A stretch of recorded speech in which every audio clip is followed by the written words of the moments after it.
Nintendo and the Pokemon Company have officially filed a lawsuit against Pocket Pair, the developer of the indie survival game Palworld. Now the lawsuit, filed in Tokyo District Court on September 18th of 2024, alleges that Palworld infringes on multiple patents owned by Nintendo and the Pokemon Company. One of the most significant patents believed to be at heart of the lawsuit, okay, this is the heart of the lawsuit, involves the gameplay mechanic of capturing creatures, which resembles the iconic Pokeball and that same mechanic from the Pokemon series. Despite Pocket Pair's initial claims, they had not received complaints from Nintendo earlier in the year. The lawsuit comes after months of speculation and public comparison of Palworld to Pokemon.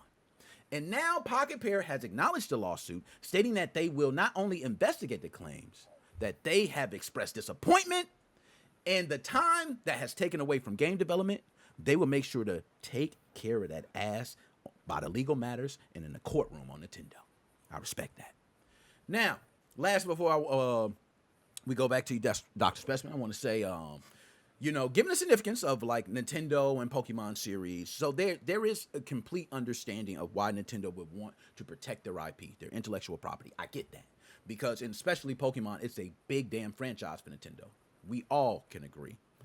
I But forget you with could this, capture humans. look, That's now look, I'm going further. But with that, there are a lot of indie developers out there right now. As we speak, there are more indie developers now than ever because it's so easy to be able to develop games with the type of technology we have.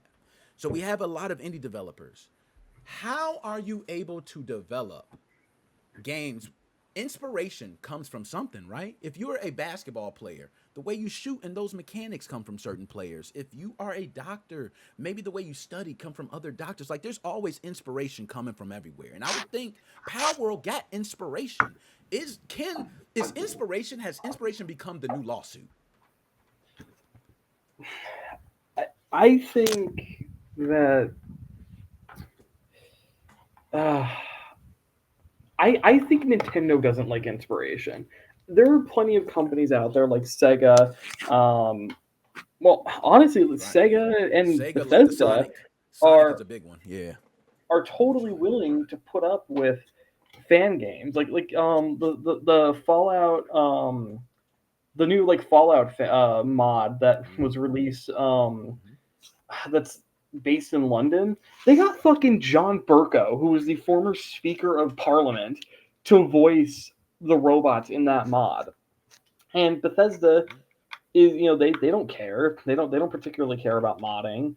You look at Sega; they're pretty open to any type of fan game as long as it's not like horribly blasphemous or Yeah. whatever. Thank you. You're right.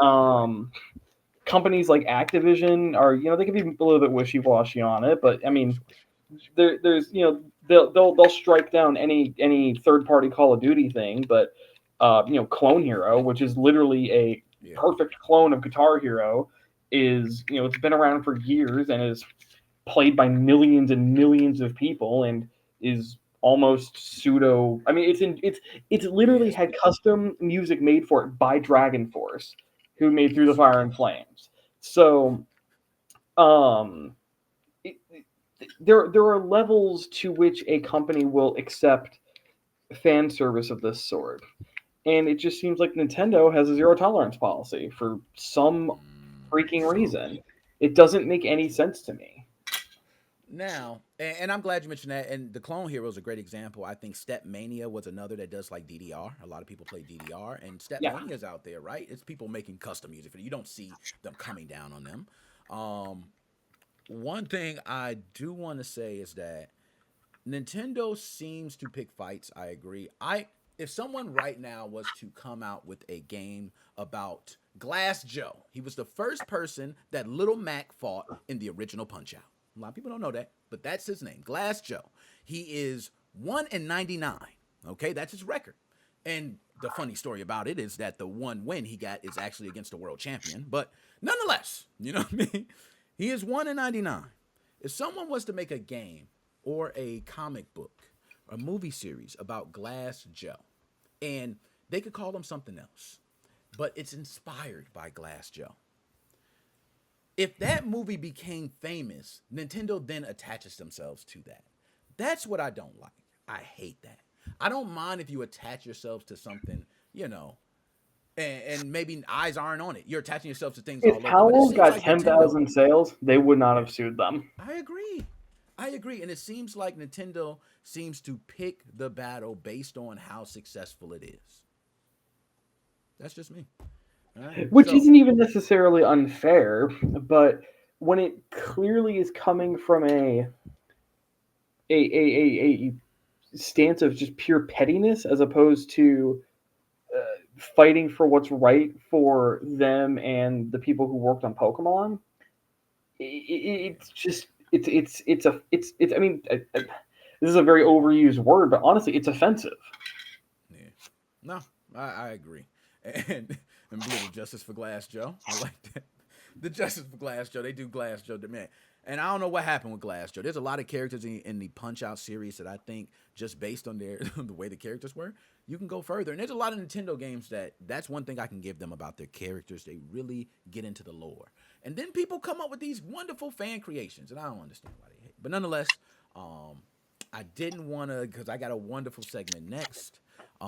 Dr. Specimen, is there anything you wanted to add or anything you got to say on this one? Because I want to say, hold up, and I got something to say. I just thought about because in your article, which I did read, wonderful piece. I recommend everybody go check out the piece on Wololo. He definitely posted it in the chat, so go give it a read. Also, it will pop up for contribute donation. Wololo, they've been doing work for a long time. Do So it. if you can contribute, Please do it. please do I it. don't You know even what I mean? I don't even get anything from it personally. Like That's what's Wolo's up. not paying me for this. Like, he doesn't need to. I don't want him to pay me for this.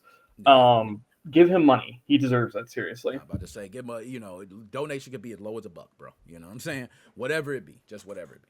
Now, you had a strong opinion towards Palworld and hoping that Palworld takes this to court and wins the legal matter. If Palworld does win this legal matter, what does that change in the future for other indie developers who are going against Nintendo? Besides just, hey, we could probably win. Does it change the way games are handled, or does it change IPs in general? The way you can create fan art and fan work. Does it change the atmosphere of that, or does everything kind of stay the same and this is just a one case matter? It sets the standard for what is worth patenting. What is a valuable patent? And what I mean by that, and I don't know if I emphasized this as much in my article as I probably should have, but well, actually, no, I know I didn't. But something I had lightly mentioned was that I don't think video game uh, mechanics should necessarily either be patentable or at the very least should be able to have the same impact as a patent for a real world invention. Um, my father owns a couple patents, or owned. I don't know if they are still active. So he had some light disagreement with me on this. So I've agreed to a compromise position of if I manage to create a real life portal gun, that is or a medication, let's say, so it's something more realistic, right? Me being able to actually create a medication that cures cancer is a miracle beyond miracles and is worthy of nothing but the highest level of praise and of award. Yeah, agree. But in a video game, all it needs to do is create a texture, create a method that basically is like if it takes a pill, cancer removed. So it doesn't nearly mean as much to create a cure for cancer or create a healing item in a video game than it does to do the real thing. So why are we allowed to create patents for them as if they are real items that require the level of work that a real world item does? So, for instance, I know what people will argue is okay, but ideas have a certain level of protection. Even if it doesn't require a lot to implement, or you don't have to spend millions of dollars of R&D to create a physical product, the idea of, say, a Pokeball, of catching a creature inside of a small ball and carrying them around, that's a pretty innovative idea, and that should be protected. I agree. Agreed. The idea was created in 1995, 4. I don't know when Pokemon started development or when the idea of it came around, but game came around in the 90s. It has been way longer than the 14-year period for a United States patent to exist, or the Hmm. 20-year period for a Japanese patent to exist that is not agricultural or medical based, I believe. So if Nintendo wanted to patent that, if they felt that it was just such an unbelievably grade A innovative idea, they are long overdue on that patent. And to me, it comes off as scummy and patent trolly to decide to wait until 2024 to patent that idea. And on top of that, again, if the law worked correctly, a judge would say, you have had this general idea since the 90s. You could have patented it then, you didn't. He's right. And you're deciding to change it up very slightly by saying, oh, we've only ever used it in battles. We want to have the patent for doing it out of battles. That's not different. It's just not different. That's not innovative. That's not new. That's not cool. It's, hey, let's take that thing we were doing and do it in a different environment. That makes no sense for a new patent. And so at the end of the day, the way Nintendo is doing it is, in my opinion, 100%. It just shouldn't be allowed to exist. But in general, I think video game mechanics should just be covered under standard copyright. If you steal the asset for the portal gun and put it into your game, claim it's your invention, and take like the same Agreed. blue and white textures and all that kind of stuff, yes, someone should be able to go to you and say, what the fuck, dude?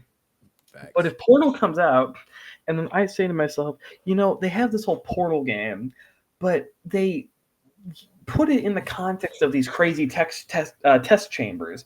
It'd be really cool if a game with the same gun existed, except it was like Skyrim, and you use the portal gun to climb a mountain, and you're climbing a mountain for the whole game, and you have to use portals to get up certain walls. How does that affect Valve at all? It doesn't. You're sort of taking the idea of a gun that shoots portals, but you're innovating with it. Palworld is an incredibly innovative game, no matter how you shake it, and it doesn't touch Nintendo's profit. If anything, it's going to tell Nintendo, son of a bitch, they innovated using our old idea, and it sold like hotcakes. We got to do Facts. something about this. But And instead, they're just taking it as a moment of salt.